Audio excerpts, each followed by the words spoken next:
This is an emergency broadcast from the Westbridge Unified School District. Please remain calm.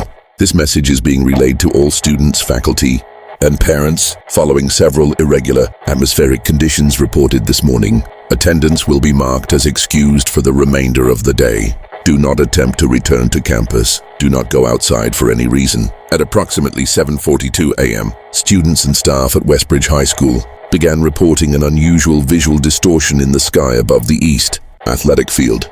The initial anomaly was described as a double sun phenomenon.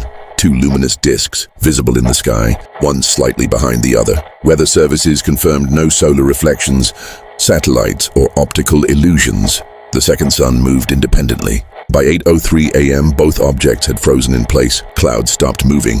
Birds landed and did not take off again. Surveillance footage from multiple campus security cameras showed the sky flattening, collapsing into a matte blue sheet, unchanging, without sun movement or gradient. Teachers reported students staring upward, eyes unblinking, pupils dilated, lips moving in unison. No words were spoken. At 8:17 a.m., the sky began replaying. It looped back to a moment none of us remember, but all of us somehow know. The same flock of birds flew by again, the same plane, the same shimmer in the clouds, and then again, and again. On a 5-minute loop, our science department attempted to analyze the video recordings, but all timestamps from the loop phase now read June 11, 1997, regardless of device. Even analog watches began ticking backward at the moment of the loop. Witnesses described the sky now as thin, too clean, and made of something stretched. Multiple students who observed it directly began convulsing.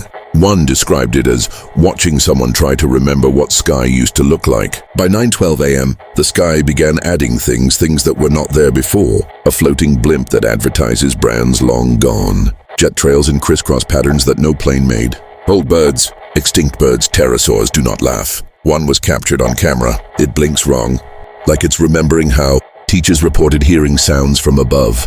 Not thunder, not wind, sounds that belong to old broadcast sign-offs. National anthem, static, applause. Then voices, familiar voices, deceased faculty, a coach who passed away in 2003, a teacher who left suddenly and was never replaced. The sky is reintroducing them. It does not know how to stop. At 9:40 a.m., the sun's position shifted 3 times in 1 minute. Shadows lengthened and vanished.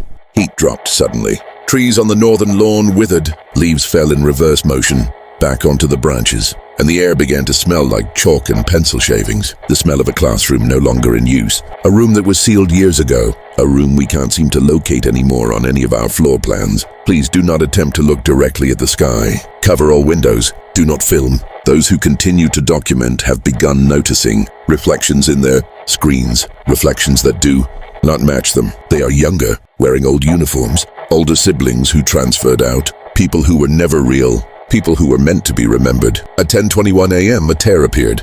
A long, jagged opening along the south-facing part of the sky. It opened vertically, and through it we saw bleachers, stadium bleachers, empty, sunlit, the kind used for pep rallies long ago. And someone was sitting in them. They waved, and dozens of students started screaming because they recognized her. She was valedictorian, class of '98. She died in a fire during homecoming. She should not be here. Her mouth moved, but the sound came from the intercom system. "Do you remember me now?" she asked. "Because it does. We are issuing a hard lockdown across all district properties. No one is permitted to leave. Not because of the threat on the ground, but because the sky is watching. It is no longer passive.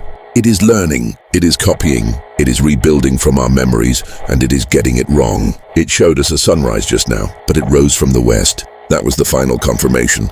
This sky is not ours, and it wants to make sure we forget that it ever wasn't. Do not look up. Do not describe what you see. The more we recognize it, the more real it becomes. If you hear the morning announcements again, and it's afternoon, do not respond. They aren't for you. You were not scheduled for this day.